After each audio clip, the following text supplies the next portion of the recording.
Good morning, everybody.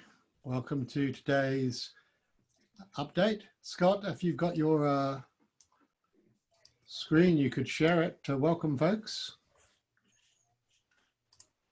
All right, I'll do that just for you. Thank you. It says that the host disabled me. Of course, yeah. That guy does that every time. I don't know what. They changed the default on this, and I suppose I could change the default for me for that, but yeah, you can't change it at a meeting level. You should be able to do it now. All right, cool, thanks.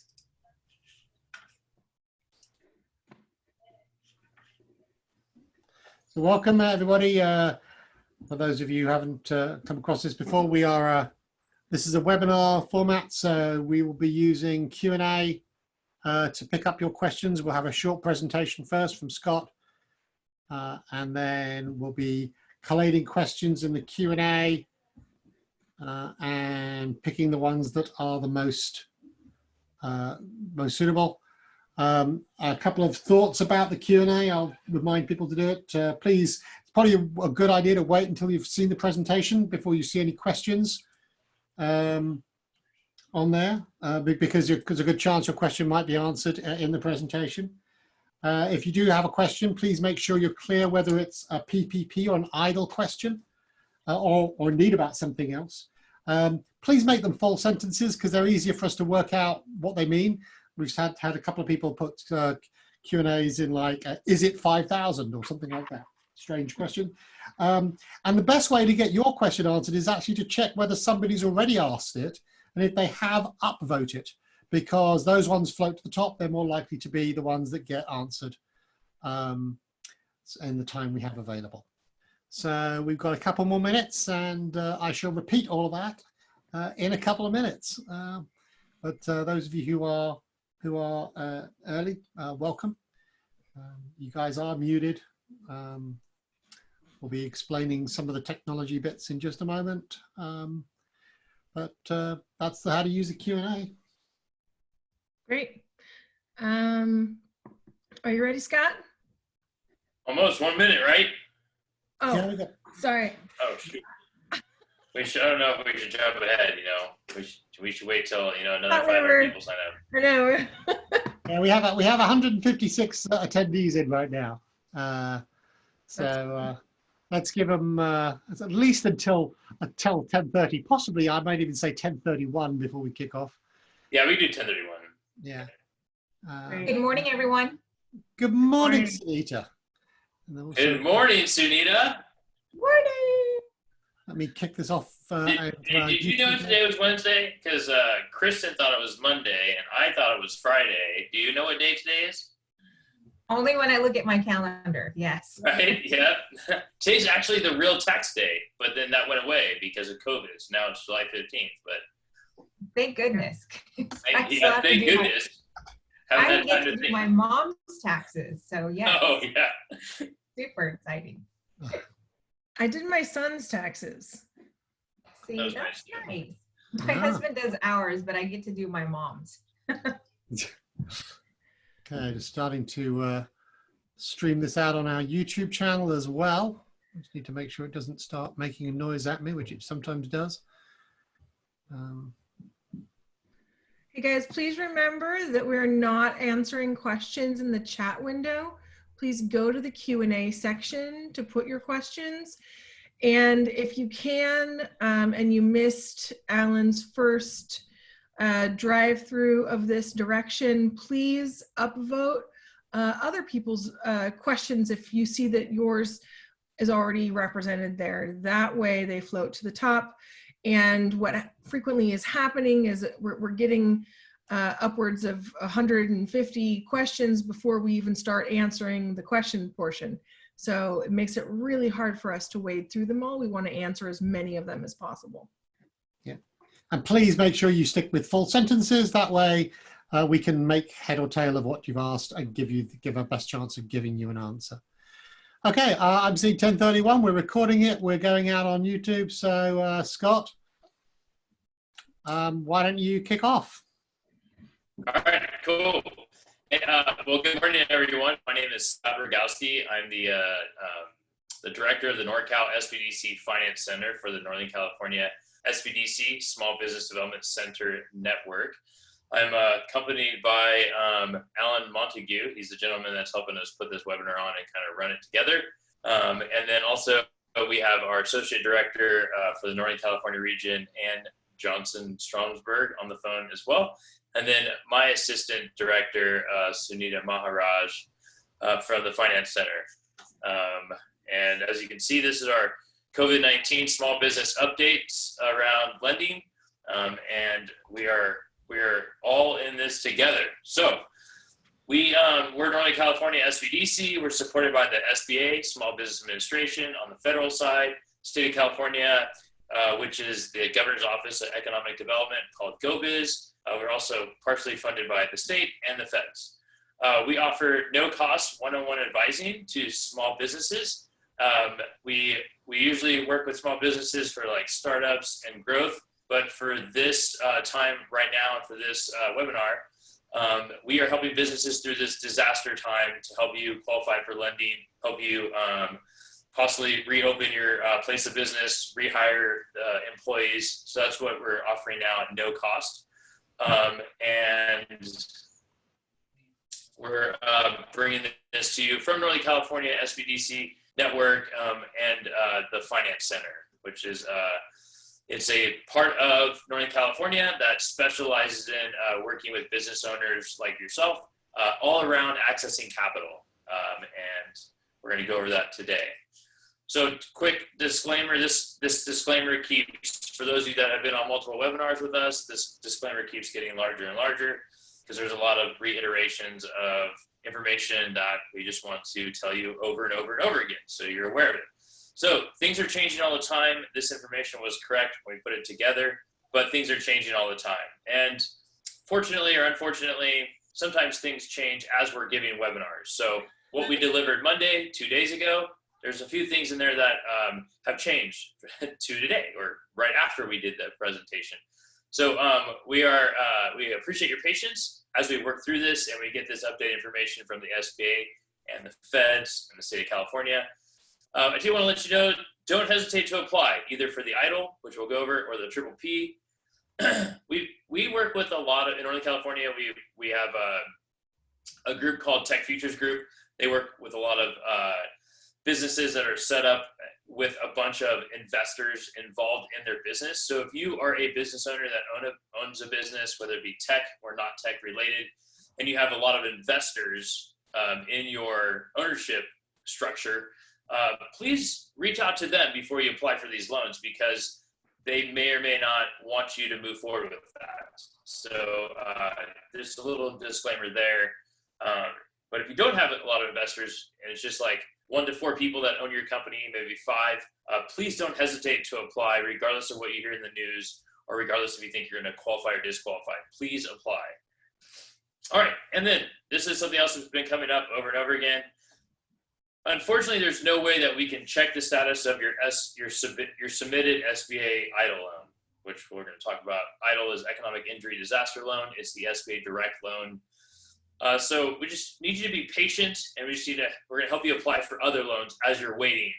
And we apologize that there's no way to check the status on that. All right, so what's available? The types of loans that you can get today are the SBA Direct. That's money coming directly from SBA to your bank account. They wire the money to you once you're approved and you sign all the docs. That there's no lender involved. It's straight from SBA. SBA stands for Small Business Administration.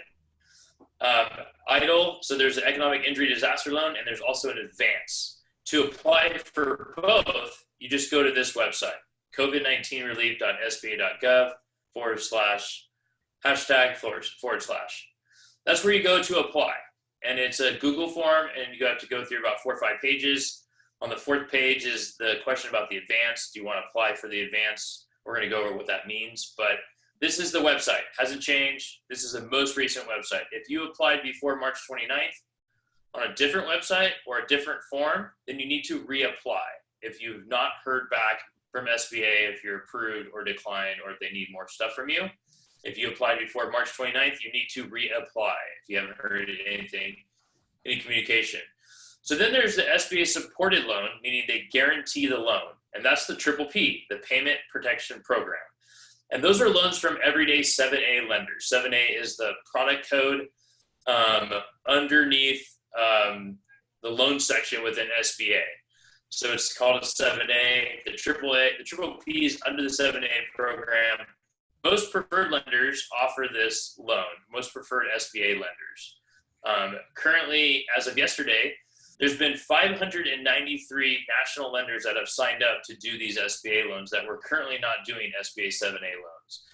Nationally, there's about a little over 4,600 SBA lenders offering these PPP loans across the country.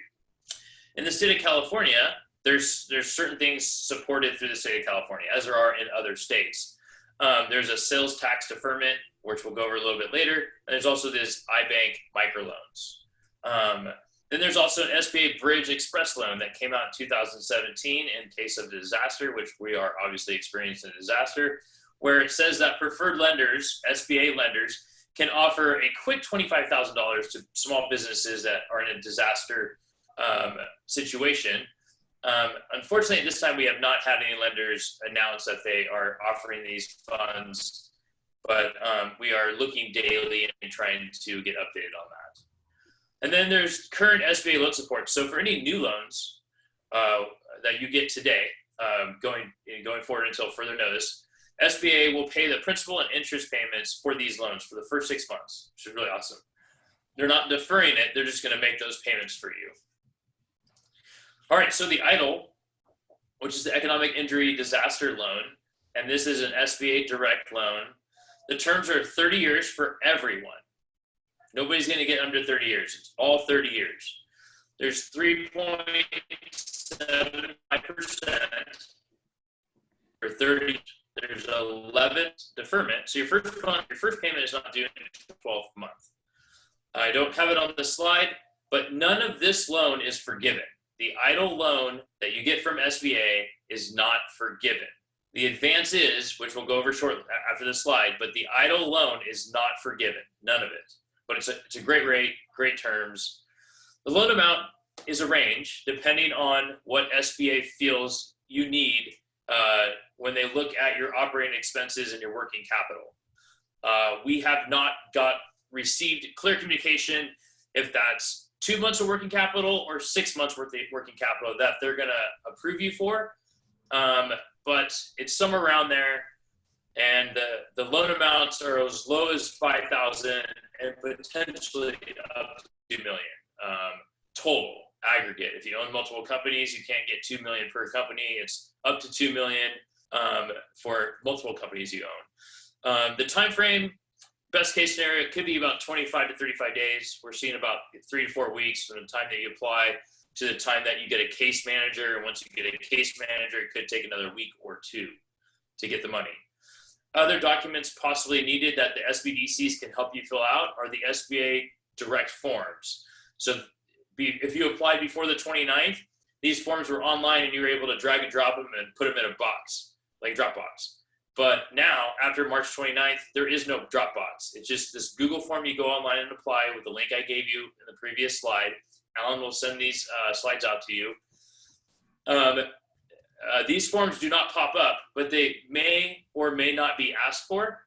So what we are doing at the SBDC, at the Finance Center, and through our region is we're helping you fill out these forms. We have access to them. We'll give them to you. We'll help you fill them out if you need help. And that way you can prepare and have them ready when SBA may ask for them.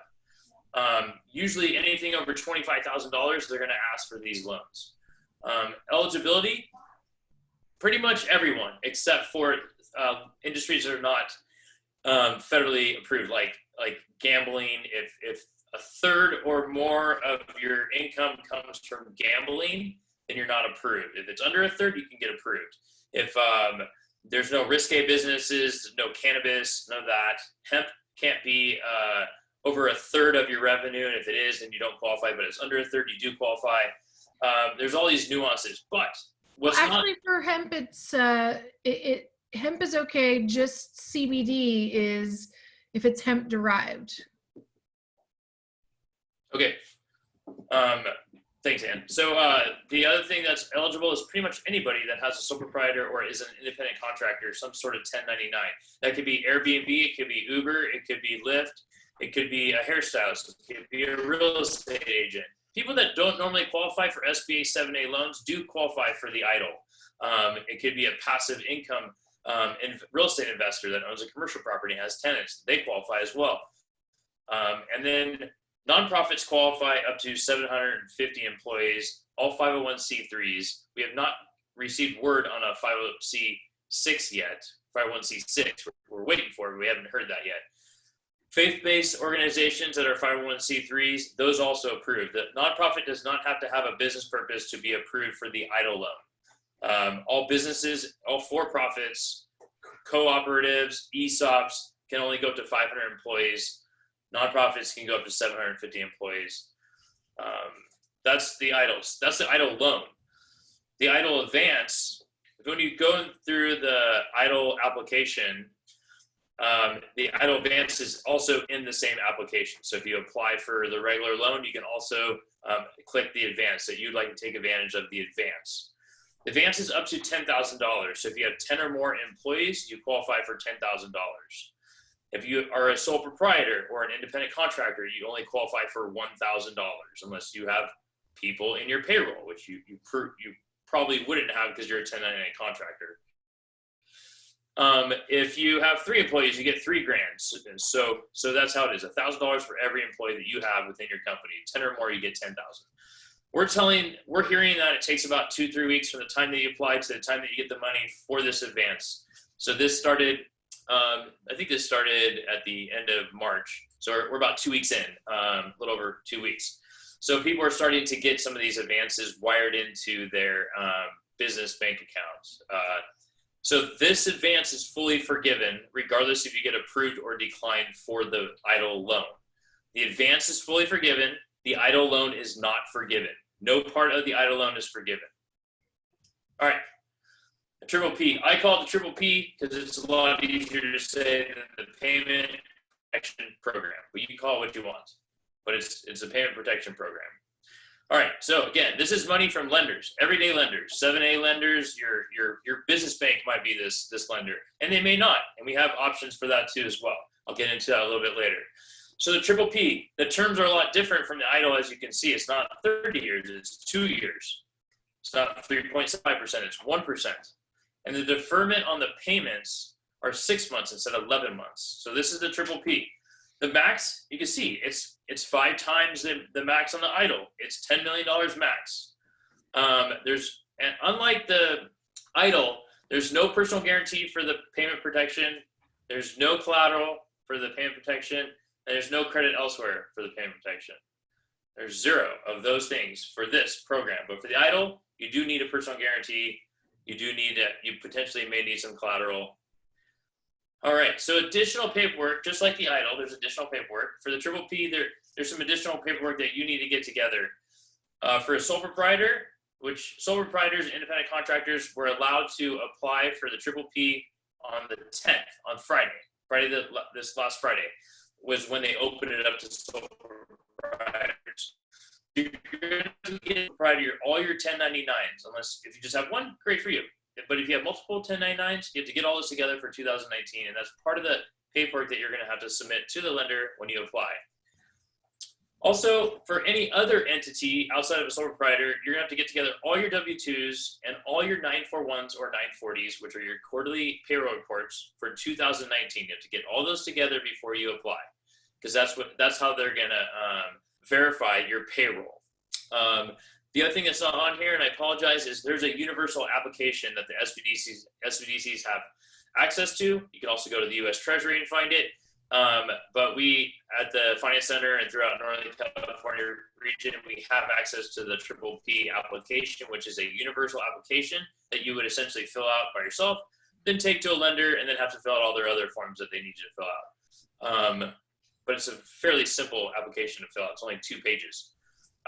And then, so what can the money be used for? So on the EIDL, it's pretty much all working capital. But on the EIDL loan, there's no spot on the application where you can put how much you want. They just ask for your total sales and your total cost of goods. And when you minus sales and cost of goods, you get operating expenses. And with the operating expenses, that is your working capital, so they can kind of figure out how much they want to qualify you for. On the triple P, there's specific amounts of things that you can actually apply for. It's payroll costs, which includes everything in this parentheses, costs related to continuation of group healthcare benefits. Doesn't say it in here, but workman's comp insurance and then benefits during paid sick, medical, family leave related to insurance premiums, employee salaries, commissions, or similar compensations. So that's payroll costs in a nutshell, everything within payroll costs. And then if you wanted to, you can also include your rent monthly payments, your utilities monthly payments, and your interest debt monthly payments. And you take your monthly cost of all your payroll costs, your rent, your utilities, and your interest debt, you add that up for a month, and then you times it by 2.5, and that's what you qualify for the triple P at this current time. Yeah. And then I forgot to mention, you can apply for both. You can apply for both at the same time. You can apply for the triple P and the EIDL at the same time. You just can't use the money for the same purposes. And if you're trying to figure out what that means, just means you can't use the EIDL for payroll and also use a triple P for payroll. You can't use the EIDL for rent and also use a triple P for rent. So it's on a good faith with the lenders and SBA. And they obviously are going to trust you on that. But if you're trying to figure out what to apply for and how much not to apply for and where to spend the money, you can reach out to SBDC. We can help you with that. All right. So this is an ever-changing slide right here. I just updated this actually this morning. So if your bank is at capacity, your business bank is at capacity, and they can't take any more triple P applications because they've already taken 250,000 and they don't have any more people to like process all the paperwork that's coming in. That's the bank called B of A. They got 250,000 applications and kind of had to shut it down for a little bit. So with that, the triple P, if your business bank is at capacity or they just don't offer SBA 7A loans for whatever reason. They just don't. They can actually sign up to be a 7A lender with SBA. Like I mentioned, we have another 600 that just signed up over the last couple weeks across the nation. Or you could go to a business bank or a lending bank that is offering non-customer triple P loans. First of all, if you want to, you could go to sba.gov, paycheck protection /find, enter your zip code, and potentially find lenders. I've been told that this system really only brings up the big banks, and if you're not a customer, then they're not going to help you. But there are some lenders that can help you that are not banks. And if you want to know the best way to approach them, you can email us at loans@asksbdc.com. I don't recommend that you as an individual business owner just go knock on all the doors of these banks. You can if you want. I recommend that you meet with your local SBDC advisor and they can help you walk through this because it's important that you have all your documents and you apply so that they can get back to you quicker and possibly fund you faster. So lendistry.com. They're on their website. If you click on triple P, it tells you all the financials that you're going to need. And then you guys can obviously read this here. There's some banks here. I don't even know where they're located, but they were on this sheet that I looked at this morning. Oddly enough, T-Bank is out of Texas, but they lend nationally and they're a great SBA lender. Ready Capital is a good lender that we work with. And then some of these other ones on here, I've never actually worked with them, but they're on the list to offer business loans to non-customers, which is really awesome. So we can answer more at that email that you see there. So the California Small Business Support. All right. So specific to California, there's this thing called California iBank. It's been around, I'm not sure how many years it's been around, maybe 10, 20 years. iBank is called Industrial Bank. It's under the office of the Economic Development Office of GoBiz, called GoBiz under the governor's office. So iBank is under the Economic Development Department of the governor's office called GoBiz. It's like really like a huge mouthful. That's where it's hiding. I like to call it Invisible Bank because it's not an actual bank. You can't actually like go talk to people there. So that's what iBank is. Governor Newsom launched a $50 million loan fund announcement a week or two ago to offer these $50,000 loans, microloans. And they're working with some CDFIs, which is a Certified Development Financial Institution in the state of California, throughout the state. There's like 5 of them that they're working with. This program actually launches April 17th. I've been talking about it since last week because I thought that the matrix was going to come out sooner than it did as far as how to qualify for these loans. But what we're doing at the SBDC Finance Center is we're at this website or this email. You could email us and we can help you get your financials together and then help you find a lender once it launches this Friday.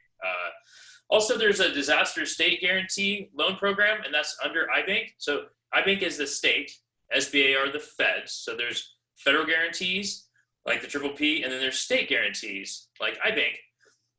And they work with financial development corporations. I know it's a lot of jargon, but we also have answers for this as well. There's a FDC in Northern California and Oakland called NorCal FDC.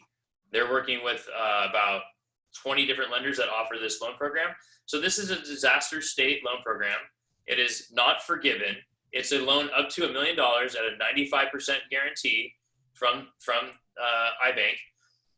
This is monies that would come from everyday lenders that you work with or possibly bank with. And this loan, depending on the lender, the rates could be as low as 4.25.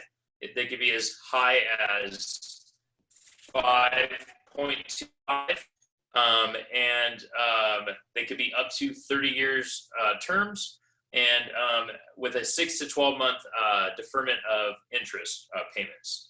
If you have questions about that, you can also email us, and then we'll just get you right to NorCal FDC in Oakland or California Capital FDC in Sacramento, depending on where you are in our region.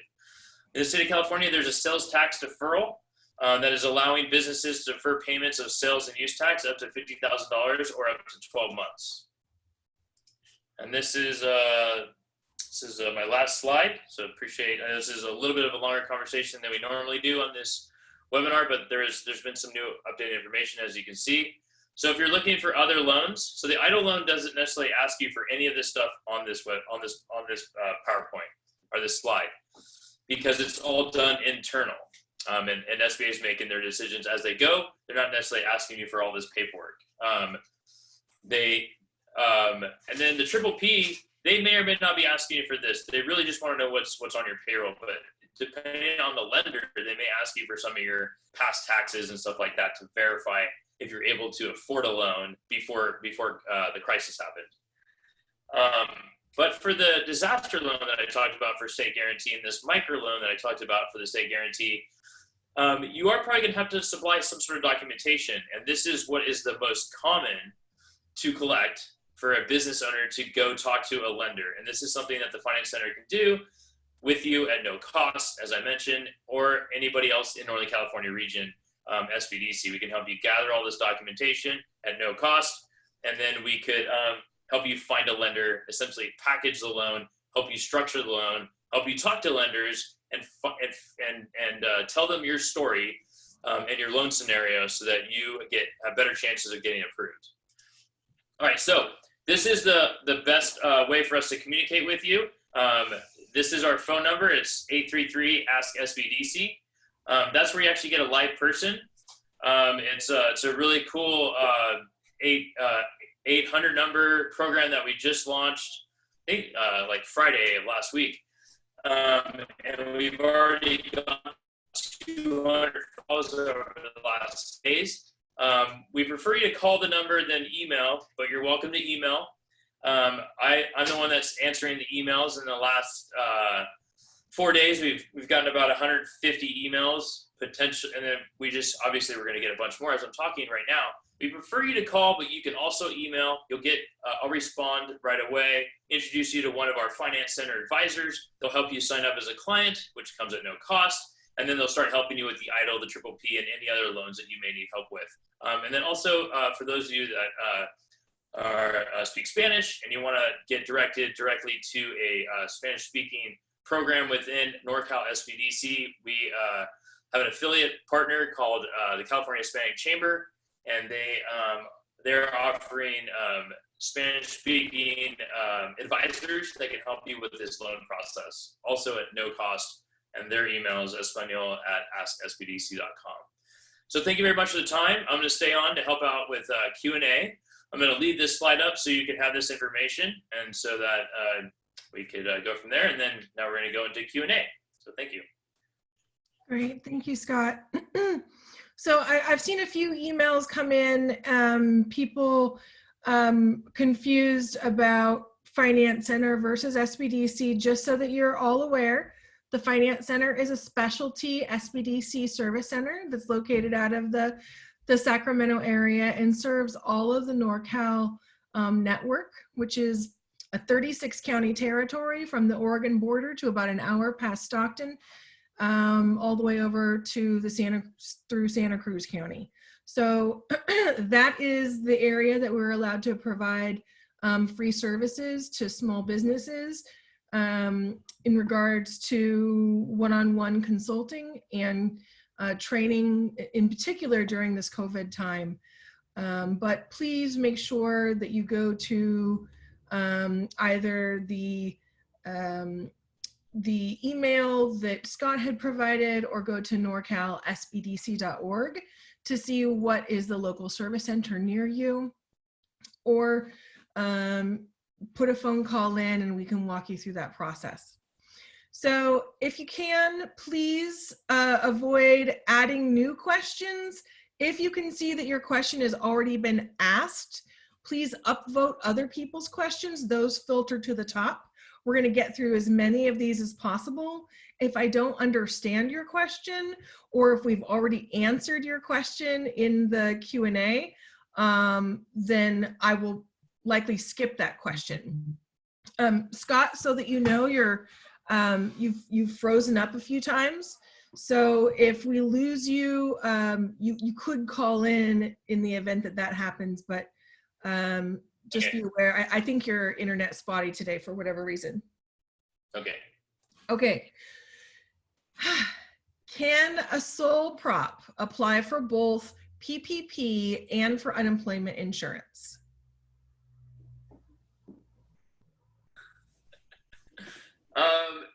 Yes. I mean, the simple answer is yes, you can. I was told on Monday, unless Sunita has different information, that sole proprietor can't apply for unemployment at this time through EDD. And is that still the same thing, Sunita? I believe they're opening that up in 2 weeks. You may still be able to apply now, but their systems won't be live. As of last night, we got the update for 2 weeks. It may be sooner, but that's what we heard last. So you may want to go online and apply that way. And then with the PPP, of course, you can apply with your lender. And that's it. Okay. As a sole proprietor with no employees, is there relief money available to me that is forgivable as opposed to a loan? No, unfortunately not. The triple P is forgivable. I always forget to talk about this. I'm gonna have to change my slides. So Alan, before you send it out, there's a few things I messed up on in my slides that Sunita mentioned, and then also I should put something in there that's forgivable for the triple P. So the triple P is forgivable. There's a reason why I don't, because it depends on the lender and also the way that you process your paperwork as a business owner. Potentially the first 8 weeks of your loan payment with a triple P could be potentially forgiven if 75% or more of the monies that you have spent were spent on payroll. And then the other 25% or less could be spent on rent, utilities, or interest debt payments. But if you were not that diligent with the money that you spent, it would not be forgivable. If, say, you spent 50% on payroll, then only 50% would be forgivable, not 75. So all of it would not be forgivable. As a sole proprietor, the only thing that's forgivable for you is a $1,000 advance that you may qualify for as you apply for the EIDL. Outside of that, the EIDL is not forgivable, and then the triple P I just explained. Thank you. So Elizabeth says, I have received my PPP funds. Thank you for your help. I'd like a list of specifically what is in compliance: gas, electric, and water, but phones and internet too? Question mark. And do utilities have to be for exactly the period when the loan starts, or can I pay last month's bills too? I'm staying aware of the 25% limit. It's a really good question about what utilities are covered and what are not. It's very vague in what I've seen written, whether an attorney wrote it or it's the actual law or it's a version of that. I've just been telling people utilities, telephone, light, internet. I'm assuming it could be other utilities, but it's not very clear in what I've been reading, unless Sunita has more to say on that for utilities. Exactly. So they say utilities, so it's kind of open. And I would look at your tax returns. What do you write off on utilities? That might be your answer. So look back at that. If you normally write off your mobile phone, that's your business phone, then that's probably what's going to be able to be, that monies will be able to be used towards that. Okay. And what was the other part of that question? The other part was, and do the utilities have to be for exactly the period when the loan starts, or can I pay last month's bills too? So, I mean, I shouldn't probably tell you this, but technically you just do whatever the heck you want to do with the money. But if you want it to be forgiven, then you're going to have to use it for, like what Ann said that you asked in the question, 2575. Can you use it for last month's payments? Well, technically no, because last month's payments are gone unless you didn't pay them. The money is supposed to be used for the 2.5 months after you get the loan. So it's not a backwards loan payment, it's a forward loan payment. So if your utilities are normally $5,000 a month, whether it was last month or this month, then that's what you pay for utilities. Okay. Can a single member LLC apply for PPP? Yeah, so any sole proprietor, any entity structure that we went over for sole prop, independent contractor, doesn't matter if you're a single person LLC, single person C Corp, single person S Corp, single person, that's probably that's all that's left. Because you can't be a single person, partnership, because that doesn't make sense. So if you're just a single person under any other entity, it doesn't matter. You get to apply. Lucky you. If you're a triple P, you can also apply for a C19, which is a veteran nonprofit organization. Other than that, I haven't heard of any C6s able to apply, but individual person, regardless if you are a single member LLC and you run an Airbnb out of your Tahoe house or your other second house, you qualify. And then also surrender, yes, there is help with these applications. Please reach out to the SBDC using our phone number or the website that we've provided. We're happy to help you. Can I remind people, please put your questions in the Q&A. There's a whole bunch of people throwing questions in chat. We're not going to get to those at all. Have a look on the Q&A, see if somebody else has already asked it, upvote it, but don't bother putting it in chat. Thank you. Okay. Adrian is saying we received 15,000 from EIDL, but apparently new guidance has been released that the cap shouldn't be 15,000. Our 2019 expenses were much higher, so without the cap, we believe we could get more.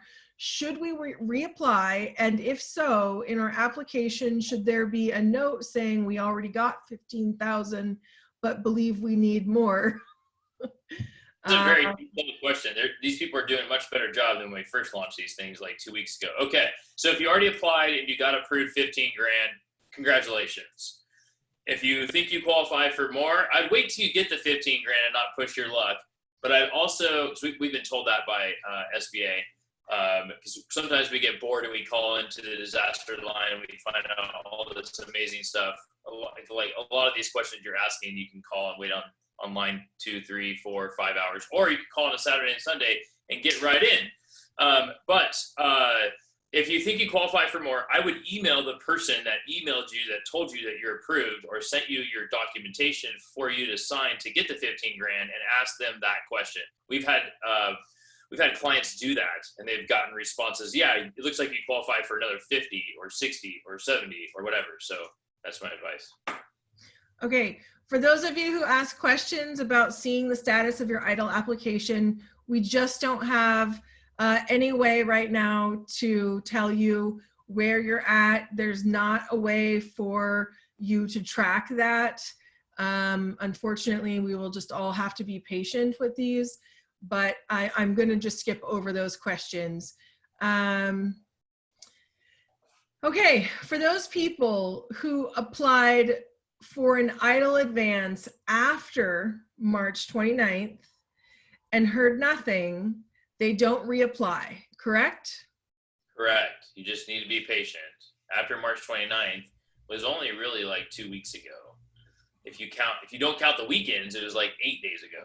But yeah, or maybe I added that wrong. Maybe 10 days ago, whatever. It's you gotta wait. You just gotta be patient. Like, I apologize that they're not telling you right away. The cool thing about the Triple P is that the monies are coming from the banks. So they're going to be able to tell you a lot faster than SBA is going to be able to tell you, because SBA is in DC and your bank is like right in front of you when you go talk to them, right? So they can make local decisions instantaneously. SBA can or cannot really do that because of the number of volume that they received. Again, they received as many applications and transactions as they normally do in a year in a day. So they can't process it fast. But the PPP, the lenders can tell you right away what you get approved for. And Scott, I just wanted everybody to know that if the advance, you're approved for the advance, you may just see it in your business checking account. You may not get confirmation, but it'll just appear there. So also check your business checking accounts, because it can happen that way too. Some of our clients, customers, that has happened too. So just FYI on that, check your accounts. Okay. Catherine is saying, when applying for grants and loans, do we as owners of the company count as employees? Say it again? When applying for grants and loans, do we as owners of the company count as employees? We don't have any other employees, and we personally haven't taken a salary or draw from the company. We're a new company. Our formation documents say we can take a draw, but we haven't yet. Well, that's a good question. So the first part of the question answer is no. If you don't show you pay yourself and you don't show you take draws, then there's no way for anybody to tell that you actually pay yourself, which you said you don't, so then you can't prove it. But what I would do is I would talk to either your accountant or your CPA, tax person, whatever, bookkeeper, whoever you have, and I would ask them if you've taken a draw, if you haven't already, at the beginning of the year, this year, which, because the Triple P, it has to be before February 15th of 2020 for you to show that you pay yourself. I know that we're in April, but I'm also not a tax accountant or CPA, so I can't really give you advice on how you should or should not do that. But if you have no track record of it, then yes, there's no way they can tell that you actually pay yourself. But if it could be possibly something that you can do retroactively, because we're still in the year 2020, and you can possibly show you did some stuff between January and February, then that's between you and your tax account.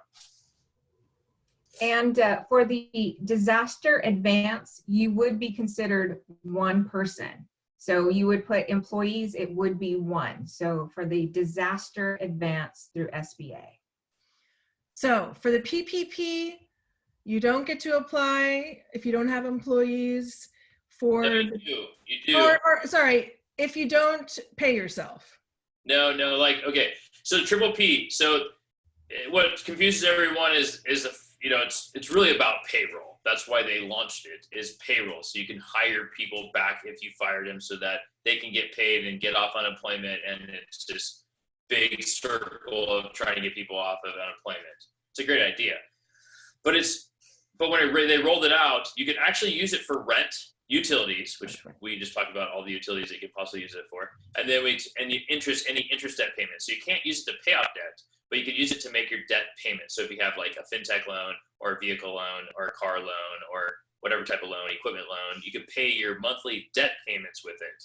Just if you use over 25% of the monies in the first 8 weeks outside of payroll, then it's not going to be forgiven. That's what it is. You can use the PPP for other stuff outside of payroll. It's just not going to be forgiven potentially as much as it would if you use it for payroll. So if you're a sole proprietor and you don't pay yourself, like this question that we just had, then you can't apply for the PPP for payroll, but you can apply for rent, utilities, and interest debt payments if you really want to, or you can just apply for the EIDL, because the EIDL pays for everything. It pays for payroll, rent, utilities, miscellaneous, advertisement, professional fees, anything that it takes to run and operate your business, working capital. It pays for everything. It's just not forgivable. The PPP is only forgivable if you follow those percentages of 75-25, 75% payroll and 25% everything else. So E is asking if he's saying that it hasn't been answered already. We'd like to know how 1099 contractors work under the PPP. All right, so here you go. We know it's confusing, but please listen to what I'm saying. A 1099 contractor is also a person that is sole proprietor. That is also the same person that is self-employed.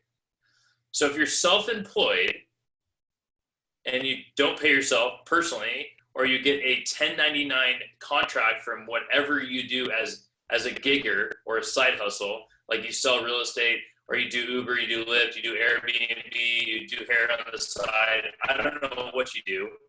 But if you receive a 1099, you are the same person as a sole proprietor or a self-employed or a single member LLC or a single member C Corp if you don't pay yourself on as a W-2.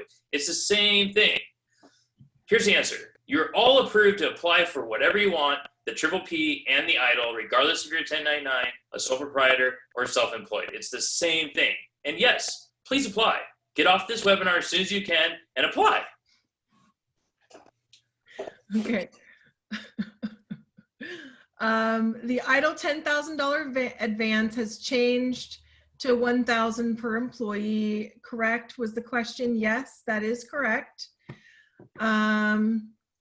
Let's see, David is saying we have a tour business that's less than 2 years old and the only employees are the two owners. We just began to profit and then we were shut down. What are we eligible for? I think Scott just answered that by telling everybody to apply for the PPP and the EIDL. Any other bits of info you would offer there, Scott? No, so it's very confusing. I get it. And I know that I keep repeating myself. I get a little crazy, a little excited, a little passionate. But if you have not paid yourself, regardless of when you started your business, if you started it 5 years ago and you spent a bunch of money on R&D, research and development, you still haven't made any money. So the PPP doesn't care if you've made any money, and the EIDL doesn't care if you've made any money. There's no disqualifiers per se for either loan. It's just with the PPP, if you've never paid yourself, you're not going to be able to get that forgiven because it can't verify. The EIDL is not forgiven, so just apply for the EIDL because it pays for everything. So yeah, so to answer that question, if you can verify it, great. Then you can qualify for the PPP for payroll. If you can't verify it, then not great. You need to apply for the EIDL or apply for the PPP, but don't apply for payroll. Like it's kind of confusing. I get it, back and forth. But if you, I don't know. I forget what I was going to say in addition to that. But Sunita, did I answer that question based on the question that was asked? Yes, you did. Oh, goody. All right. Okay. Guys, for those of you who ask questions about unemployment, we're not unemployment experts. So I'm going to say that we're not going to filter those through these questions. Please talk to us about specific questions for EIDL and PPP. That's what we can answer here. Otilla is saying, or Otilia, my husband is the owner of a sole proprietorship. He has no employees. I'm a professional contractor. Last year, I fulfilled all contracts under his business, and we filled our taxes out jointly. What is my status? Employee for my husband, self-employed, or independent contractor? Oh my goodness. Okay. So I know that there's like 100 different ways that you guys can ask these questions, and we kind of appreciate it. I just have to laugh sometimes, so I apologize. I'm not laughing at you, kind of laughing at the whole situation. So if your husband doesn't pay you a paycheck through like an 80 pay or paychecks, then you're technically not an employee. An employee is somebody that gets a W-2, a paycheck, or something like that. A 1099 person is somebody that gets a 1099. So if you're husband and wife, it does get confusing because you file it jointly. You probably file a Schedule C jointly, regardless if your husband or spouse owns 100% of the company.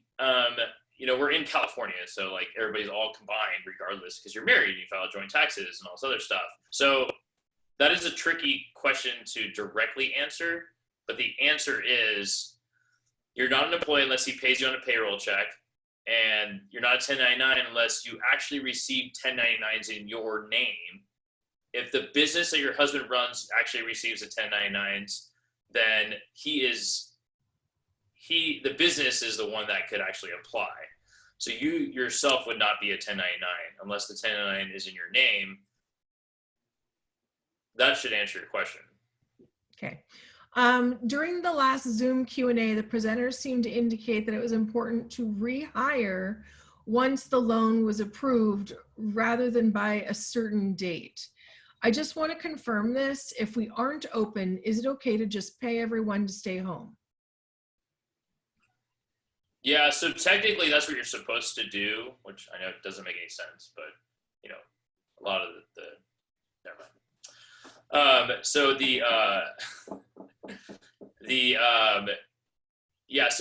So before we were telling people that you have to rehire them before you apply, and then we got new information that says you don't need to do that because obviously that doesn't make sense.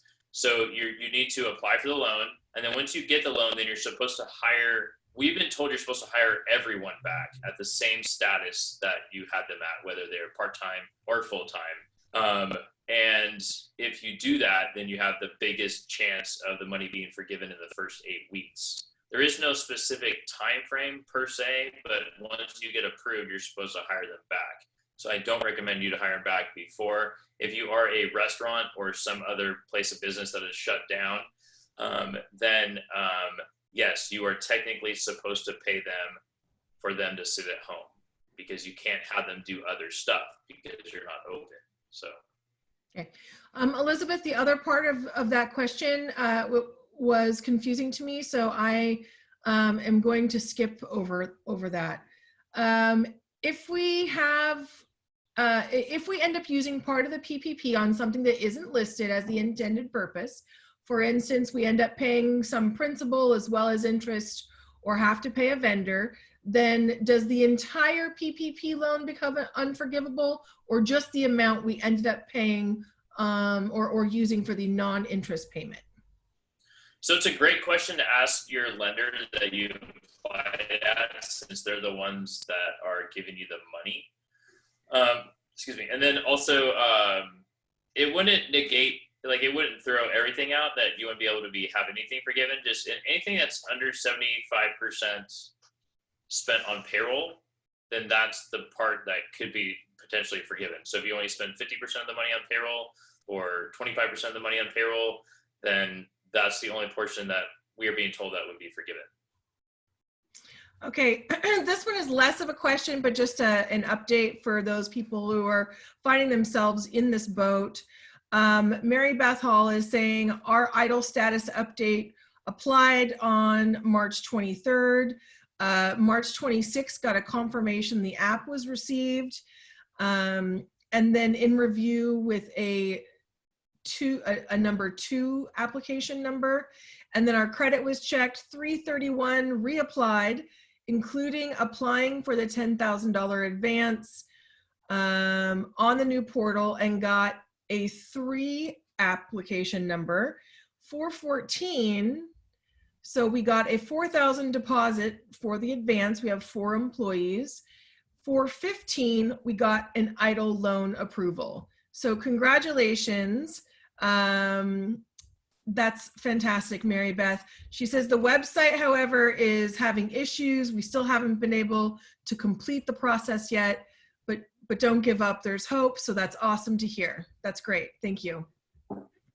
We have a lot of those stories. Honestly, we've heard a lot of them. So that's why we keep encouraging people to apply, despite all of the craziness that we've been put through in terms of changing information back and forth.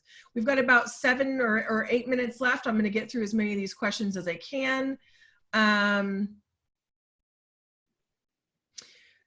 Jenna says, and Sunita, I'll direct this to you. Jenna says, I got a form back about the EIDL saying it's now 1,000 per employee. I'm a sole proprietor. I wrote 0 under employee. Should I redo the app to say 1 employee for myself? Yes. Great. Let's see.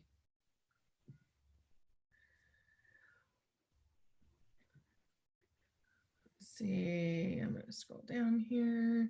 I'm a sole proprietor LLC and the only employee, though I do have 5 1099 contractors. Am I eligible for the EIDL advance for my fixed costs such as rent and utilities? I do not want to go into debt with a loan, but the advance would help me get through this. So you can't count your 1099 contractors as employees for the EIDL advance. Is that true, Sonia? Or we haven't been actually told that yet, huh? I know you can't for the triple P, so I am assuming that is the same for the advance. But for the advance, 1 employee counts, or the owner counts. So she could apply for the 1,000. That is correct. And the reason why your 1099 person wouldn't count is because they can also apply for these loans. Great.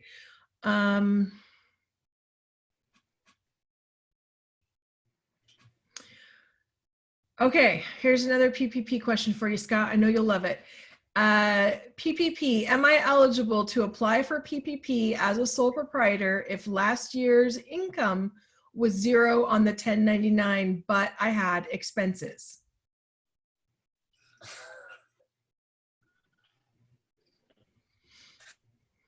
I can take that one. Yeah, maybe you could take that. You can take it. You can take it. Perfect. So they're going to look at your Schedule C, and they're going to look to see how much net income was produced. They're looking at your net income for any Schedule C person. So that means that's how you filed your taxes on the Schedule C. That is for 2019. If you have not filed that yet, they're going to request you put it on a Schedule C when you provide the information to your lender. And if it says 0, then there is no income to be able to lend to you because it was 0. So 0 times 2.5 is 0. And I know that's unfortunate, but that's how they're looking at it. But since the triple P declaration date is February 15th, you technically could have paid yourself from January 1st of this year to February 15th of this year. And if there is verification of that, you may actually qualify. But you should reach out to us so that we can help you figure that out. Alfonso is saying that Wells Fargo sends emails letting him know he can't submit his PPP application on their platform yet. They're directing me to other lenders, but other banks want me to have their credit card. I feel stuck. What should I do? Well, if you're still on the phone call, you should just look at this website, this PowerPoint slide right here. There are banks that are not accepting. They're accepting non-customers that don't need you to open a credit card. All these banks on here are, except for Centerstone Lending, they're not a bank per se, so they can't actually ask you to bank with them. The other ones may or may not ask you to bank with them after they help you with the triple P, because they're trying to get deposits, which is a common thing for a bank. Lendistry.com is a nonprofit SBA 7A lender, so they can't even take deposits. So I'd recommend to go there, since they don't even have credit cards. So yeah, Wells Fargo may not be giving you all the options, because number one, they don't know, and number one, they probably don't care. But yeah, so just go here, email us if you have questions, or call one of our live persons here, and they can help you. Okay. Aaliyah is asking about what are the steps after applying for EIDL. I've received from them an acknowledgement, but nothing else to date. What can she be doing, Scott, to be ahead of the curve for kind of the next steps?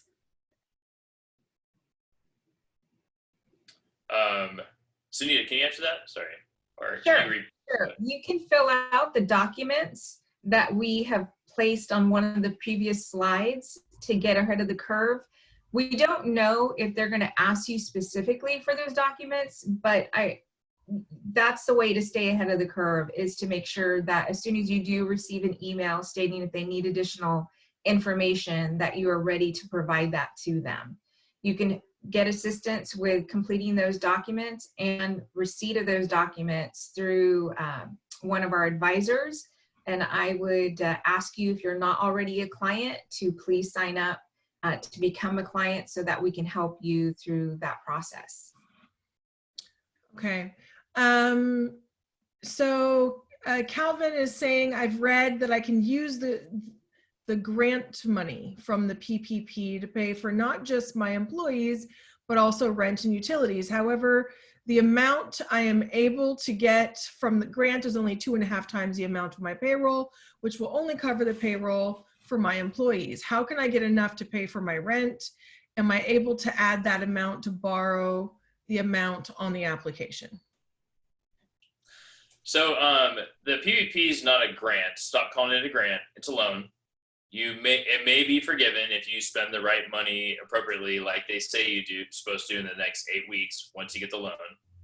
The word is forgiven. It's not a grant. It's a loan.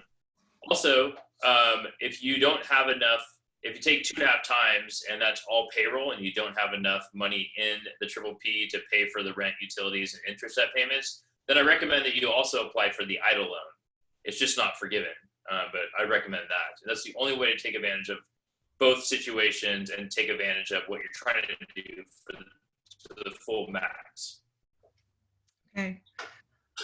We are out of time today, guys. I really appreciate the questions. I do encourage you to continue to join us once every other day. We're doing this Monday, Wednesday, and Friday from 10:30 to 11:30. Additionally, we have this a similar Ask SBDC webinar in Spanish on Thursdays from 10:30 to 11:30. So go to our website for more information on those. If you have additional questions we didn't get to today, I encourage you to call the 833 Ask SBDC, or send an email to Scott, because he loves answering those, at loans@asksbdc.com. But also, if you want individualized assistance, I do encourage you all to consider reaching out to your local small business development center by going to our website, norcalsbdc.org, and applying there for service. Stay safe, stay healthy, and have a great rest of your day. And if you missed the beginning of this presentation, it's streaming on YouTube. I've just put the link there. You should be able to pick it up from there. Wonderful. Have a great day, guys. We'll see you on Friday. Thank you, everyone. Bye. Thank you, everyone.